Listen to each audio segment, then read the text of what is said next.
नमस्कार साथियों, मेरा नाम है विकास और एक बार फिर से मैं स्वागत करता हूं आपका विकी 9 क्लासेस के एजुकेशन प्लेटफॉर्म पे। साथी बात करेंगे आज के इस वीडियो में जो क्वेश्चन नंबर आपका होगा, क्वेश्चन नंबर 11 होगा, जो आपका प्रश्नावली 6.3 है कक्षा 10 मैथ्स का, उसके बारे में बात करने वाले। यहाँ पे क्वेश्चन आपको क्वेश्चन नंबर 11 दे रखा है। इससे पहले हमने क्वेश्चन बनाया है क्वेश्चन नंबर 10। इस प्रकार से सीरीज में हम क्वेश्चन बना रहे हैं, उनको जाके आप लोग जरूर देख लीजिएगा। बात करेंगे इस क्वेश्चन के बारे में। यहाँ पे आपको क्या दे रखा है, पहले तो आपको एक डायग्राम दे रखा है, मतलब इस प्रकार से आपके पास में क्या दे रखी है, आकृति बनाई हुई है। और यहाँ पे बोला हुआ प्रश्न में कि दिया हुआ कि ए बी बराबर क्या है, ए सी। मतलब जो आपका ए बी वाला मान है वो किसके बराबर है, ए सी के बराबर है। मतलब आपके पास में ये ए बी वाली भुजा है वो इस वाली भुजा ए सी के बराबर दे रखी है। एक समद्विबाहु त्रिभुज है। मतलब क्या है, एक समद्विबाहु मतलब क्या होता है, जिसके दो भुजा समान होती है, एक भुजा असमान होती है, उसको बोलते हैं समद्विबाहु त्रिभुज। यहाँ पे ए बी सी की बढ़ाई गई भुजा, ये आपके पास में ए बी सी है, इसकी बढ़ाई गई भुजा आपके पास में क्या है, सी बी। सी बी को भुजा को आगे बढ़ाते हैं तो इस पे एक बिंदु ई स्थित है, यहाँ पर हमारे पास में बिंदु हो गया। तो यहाँ पर बोला कि यदि एडी यहाँ पे परपेंडिकुलर है बीसी, यानी एडी लंबवत है बीसी के, ये आपका एडी है वो लंबवत इस बीसी पे है, तो आपको पता होगा साथी। और ईएफ होगा वो लंबवत होगा एसी पे, मतलब ये एसी वाली भुजा है, इस पे ये ईएफ क्या है, लंबवत है। तो आपको पता होगा कि अगर ये वाला कोण यहाँ पे लंबवत हो रहा है तो ये वाला कोण भी कितना होगा, 90 डिग्री का बनेगा। और यहाँ पे देखो कि अगर ये कोण 90 डिग्री का है तो इसमें ये वाला कोण भी कितने का बनेगा साथी, 90 डिग्री का बनेगा। तो आपको करना क्या है कि एबीडी और ईसीएफ को सिमिलर करना है। तो कैसे करेंगे, सबसे पहले इन दोनों को लिख लो, यहाँ पे ले लो इनको कि आपके पास में एक तो दे रखा है कि ए बी डी दे रखा है, ए बी डी एक ट्राइंगल दे रखा है, दूसरा ट्राइंगल आपके पास में दे रखा है, यहाँ पे वो दे रखा है कि ई दे रखा है, फिर सी दे रखा है, और यहाँ पे क्या दे रखा है साथी, एफ दे रखा है। ये दो ट्राइंगल यहाँ पे दे रखे हैं और बोला हुआ इसमें दिया हुआ है कि जो ए बी बराबर क्या है, ए सी है। मतलब यहाँ पे आप देख सकते हैं कि जो आपके पास में क्या है, ए बी बराबर क्या बन जाएगा, यहाँ पे ए सी हो गया। ये आपको दिया हुआ कि अब आप जानते हैं कि अगर एक ट्राइंगल के अंदर, एक त्रिभुज के अंदर दो भुजाएं बराबर होती हैं तो उसके सम्मुख कोण भी कैसे होते हैं, बराबर होते हैं। मतलब यहाँ पे आप देख सकते हैं कि जो आपके पास में कोण नंबर जो बी होगा वो कोण नंबर सी के बराबर होगा, क्योंकि ये वाली भुजा और ये वाली भुजा दोनों कैसी होती है, बराबर है। अगर बराबर भुजाएं हैं तो इनके बीच में जो सम्मुख कोण बनते हैं वो कैसे होते हैं, बराबर होते हैं। तो यहाँ पर देखो पहले आप क्या लिखोगे कि जो आपके पास में कोण नंबर जो बी आएगा वो कोण नंबर सी के साथ ही बराबर हो जाएगा। ये हमने क्यों लिखा, ये आप लिख देना कि सम्मुख कोण से बराबर हो जाएगा, यानी समान भुजा वाले क्या होते हैं, दो कोण होते हैं, तो उनका क्या हो जाएगा, दिया हुआ पार्ट है कि सम्मुख कोण बराबर होंगे। यहाँ पर बोल देना कि सम्मुख भुजा के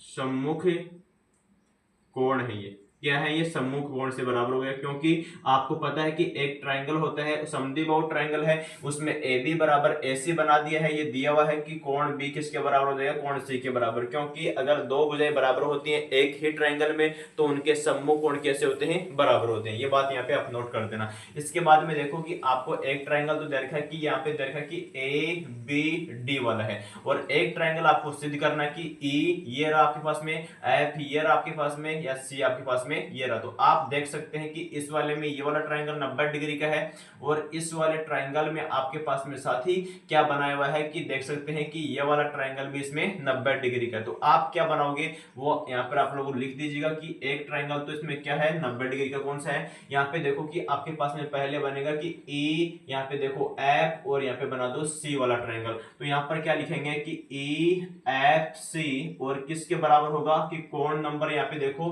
कि ए रहा, ये आपके पास में डी रहा, ये आपके पास में क्या रहा, बी रहा। तो यहाँ पर बोल दो कि ए डी बी, और ये किसके बराबर हो जाएगा साथी, 90 डिग्री के बराबर होगा। क्योंकि हमारे को दिया हुआ है, बोला हुआ है कि ये ई एफ सी और कोण ए डी बी कैसा है, 90 डिग्री का है। तो हमने इन दोनों में दो कोण इक्वल कर दिए, मतलब दो कोण बराबर बराबर कर दिए। एक तो कोण जो बी है वो कोण सी के बराबर हो गया, कोण ई एफ सी है वो कोण ई डी बी के बराबर, जो आपको दिया हुआ कि 90 डिग्री का, परपेंडिकुलर होती है तो वो 90 डिग्री का एंगल साथ ही बनता। तो अब आप जानते हैं कि जो आपके पास में क्या होती है कि ए सिमिलरिटी होती है, समरूपता होती है। तो उसका रूल आप यहाँ पे लगा सकते हैं कि जो आपके पास में डबल ए रूल होता है, यहाँ पे उस कंडीशन से क्या बना देंगे, इसको हमें साथ ही सिमिलर कर देंगे। तो आपके पास में क्या आएगा कि जो ट्राइंगल यहाँ पे दे रखा है कि ए बी जो डी है वो सिमिलर होगा किसके, ट्राइंगल आपके पास में क्या बन गया कि ई सी एफ बन गया। ये दोनों ट्राइंगल साथी एक दूसरे के सिमिलर हो जाएंगे। तो यहाँ पे आपको यही वाला प्रूफ करना, तो हमने आपको भी प्रूफ करके साथ ही समझा दिया। एक बार फिर से मैं समझा रहा हूँ। यहाँ पे दिया हुआ कि ट्राइंगल आपके पास में बनाए हुए हैं। यहाँ पे बोला ए बी बराबर ए सी वाले एक समद्विबाहु त्रिभुज है। ए बी सी की बढ़ाई गई भुजा यहाँ पर क्या है, सी बी पर बिंदु ई स्थित है, और यदि ए डी वाली भुजा लंबवत है और ये ई एफ वाली भुजा भी कैसी है, लंबवत। ये वाला आपको सिद्ध करना है कि ए बी डी सिमिलर होगा ई सी एफ के। तो सबसे पहले देखो ये दोनों ट्राइंगल ले लो। आपको पता है कि ए बी बराबर यहाँ पे ए सी आपको दे रखा है, ये वाला दे रखा है कि ए बी बराबर ए सी है, तो ये दिया हुआ है। अगर दो भुजाएं हैं बराबर है, ये वाली भुजा इसके बराबर है, तो इनके जो एक वाले कोण होते हैं ये समूह कोण कैसे होते हैं, बराबर होते हैं। तो यहाँ पर बोल दिया कोण बी बराबर कोण सी आ गया। यहाँ पे देख लो अब इसके बाद में कि आपको ये ट्राइंगल लेना, तो इस वाले में ये 90 डिग्री का आ रहा है, और ये वाला ट्राइंगल आपको लेना है इस वाले में, तो ये वाला आपके पास में 90 डिग्री आ रहा है, तो इसको बोल दिया 90 डिग्री है। तो डबल ए कंडीशन से हमारे पास में क्या हो गया साथी, ये सिमिलर हो गया। हमने बोल दिया ये वाले सिमिलर कंडीशन इसमें लगा दी। इस प्रकार से साथी आप इसको सॉल्व कर सकते हैं। उम्मीद करता हूं आया होगा समझ में। तो कमेंट और प्यार सपोर्ट बनाए रखिए। Thank you so much, love you all, जय हिंद।